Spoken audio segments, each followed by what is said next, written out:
Hello friends, in this question we need to check the differentiability of the function fx is equal to modulus of cos x at pi by 2। तो pi by 2 पे check करना है। तो सबसे पहले cos x का हम graph draw कर लेते हैं।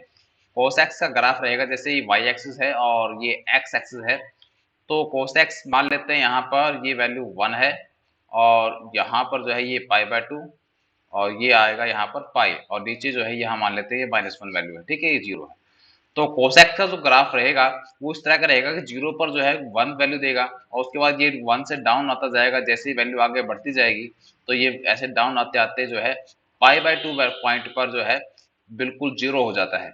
y जो है बिल्कुल 0 हो जाता है। उसके बाद फिर यहाँ से डाउन होना स्टार्ट हो जाए, बिल्कुल नेगेटिव चला जाएगा यहाँ से जैसे वैल्यू आगे बढ़ेगी और नेगेटिव होते होते ये जैसे ही पाई तक पहुंचता है तो वैल्यू जो है वो -1 हो जाती है।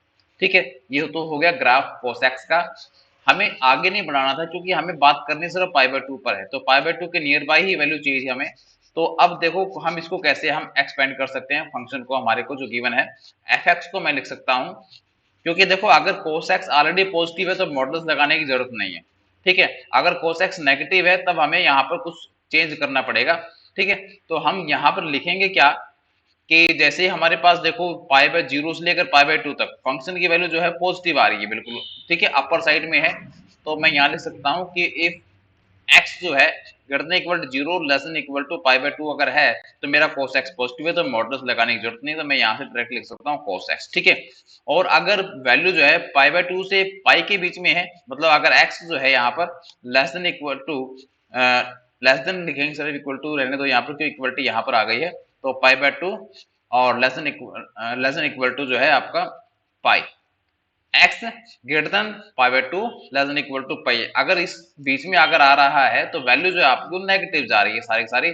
अब यहाँ पर आपका जो cos x है वो नेगेटिव है लेकिन वैल्यू जो है ऑलवेज पॉजिटिव होनी चाहिए। तो एक माइनस का साइन मुझे पहले लगाना पड़ेगा ताकि अब ये पूरी पूरी वैल्यू आपकी पॉजिटिव रहे, क्योंकि cos नेगेटिव है, नेगेटिव को नेगेटिव से मल्टीप्लाई करोगे तो पॉजिटिव वैल्यू देगा। ठीक है, इस तरह से हमने फंक्शन को क्या है एक्सपेंड कर दिया।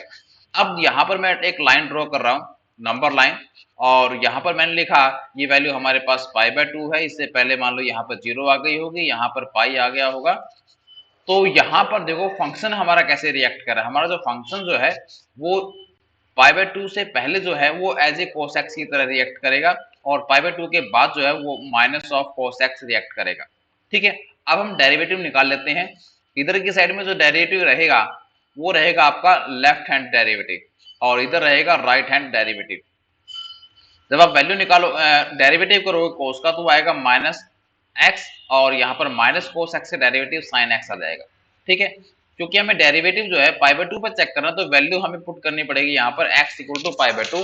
जैसे ही वैल्यू पुट करोगे माइनस साइन पाई बाय 2 आ जाएगा यहाँ पर और यहाँ पर आएगा साइन पाई बाय 2।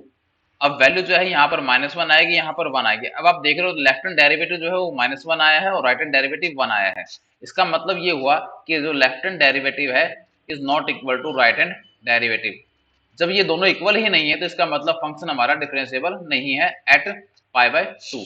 तो यही सॉल्यूशन था इसका। Thanks for watching, have a nice day.